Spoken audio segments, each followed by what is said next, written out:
I'm Logan Crawford, and right now on Spotlight, we are diving into the thrilling and gritty world of a powerful book. It's written by an amazing author. Her name is Enid Angela Ziock, and the name of the book is The Other World. This gripping novel uncovers the dark underbelly of Missouri River casinos, following the notorious Pendergast family and a terrifying serial rapist who haunts the city.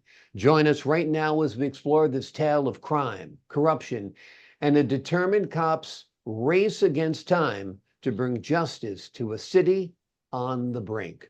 We're delighted to have this very talented author join us here today on Spotlight. We thank our team at Inks and Bindings for helping us put her in the spotlight today. And we ask viewers like you to support authors like her by subscribing to our channel and by purchasing this amazing book. The links are below this interview. Enid, great to see you here today on our show. Lovely to see you. Thanks for joining us. Your book Can is I give, terrific. It's very original. It's very exciting. What inspired you to write about this aspect of the Missouri River casino scene? it was during the period when they were going to get the casinos in and everybody wanted them. Mhm. And I knew people there that were similar to what was in the novel. But also what inspired me is, and I'm going to give a little spiel about our cities. Okay. Our cities today are in terrible shape. Mhm.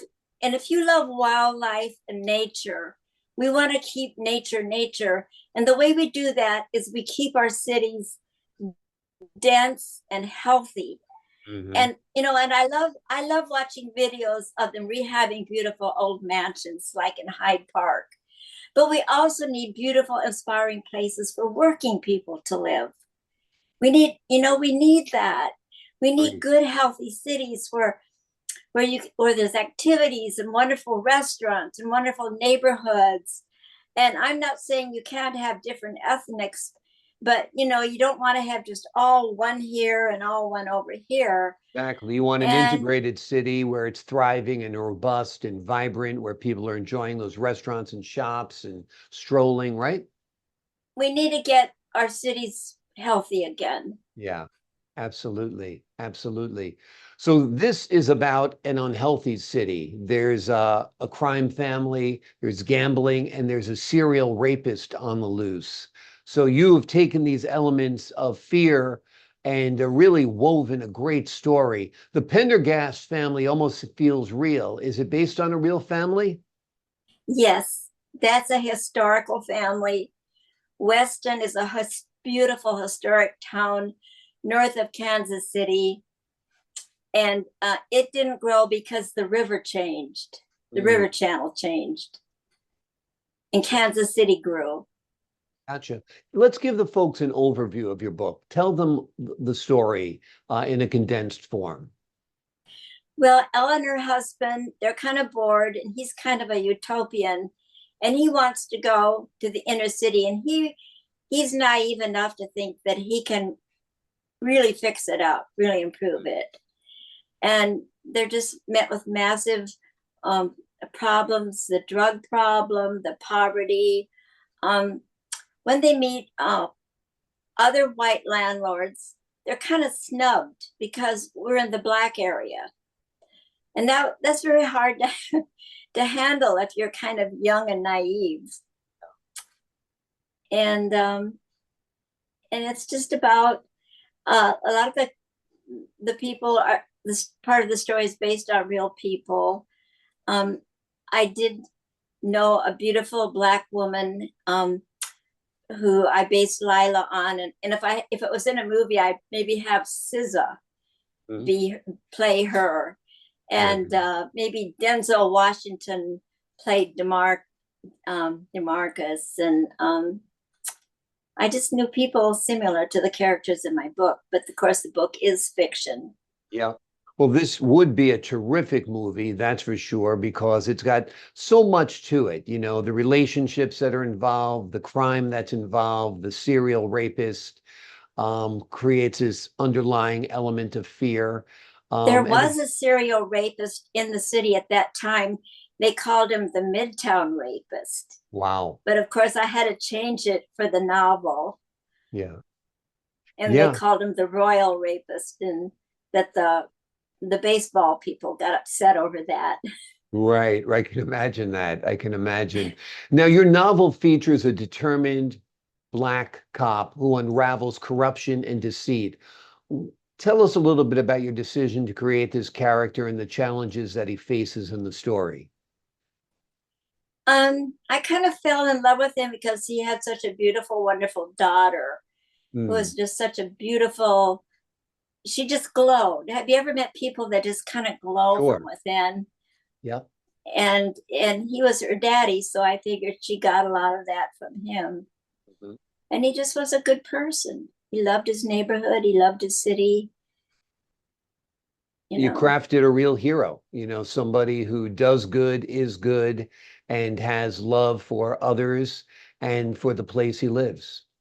And is comfortable with who he is. He's Yeah, comfortable.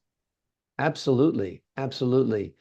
Was it difficult writing about the serial rapist because it is a sensitive issue and it's an intense subplot, that's for sure. I guess it was helpful the fact that it was based on reality, right? That went on when I lived there. There was actual fear.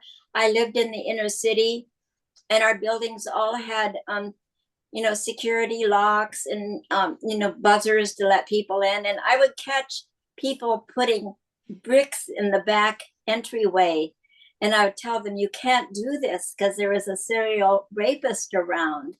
And it was a very scary time. Yeah.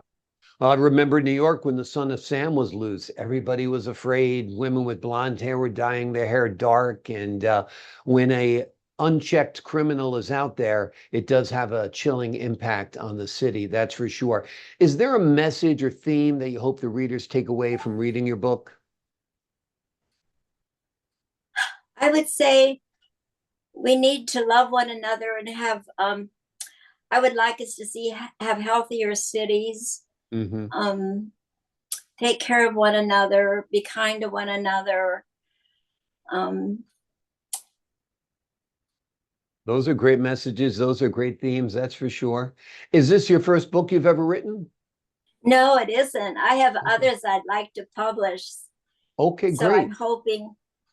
hoping for success. I wrote a book about the green rush in California.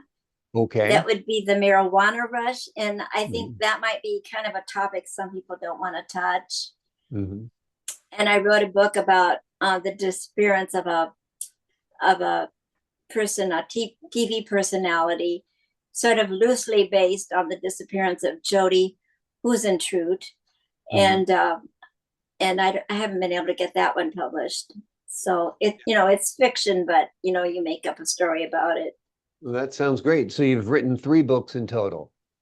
And I just finished one in Arizona about finding. It's kind of inspired by the Lost Dutchman mine, and Hmm. people hiking out in the desert find these strange writings, and they're runes, and they think they're pictographs, and they're messages to mark where the mine is.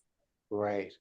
Well, that sounds terrific. It sounds like you've got quite an imagination. I like the fact that you borrow from real life scenarios and then just fictionalize it and expand upon it and add your imagination. It makes for very, very compelling writing.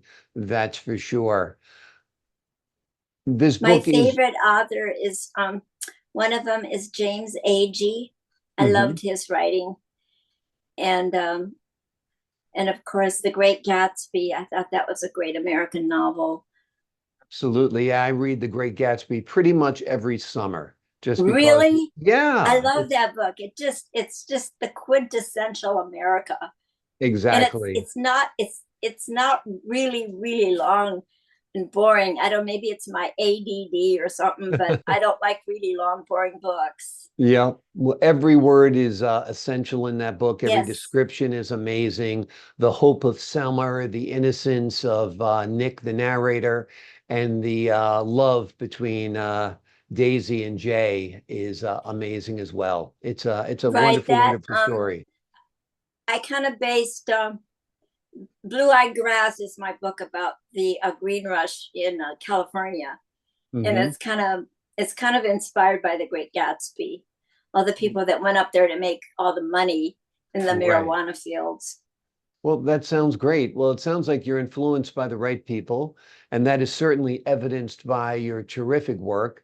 This book I love. It is called The Other World. It's a gripping novel that uncovers the dark belly of Missouri River casinos, and it follows the notorious Pendergast family, as well as a terrifying serial rapist who haunts the city. It is a real life story in part. It is fictionalized in part. It is 100% entertaining, however. You will just absolutely find this to be a page turner. Enid, thank you so much for joining us here today on Spotlight. Thank you.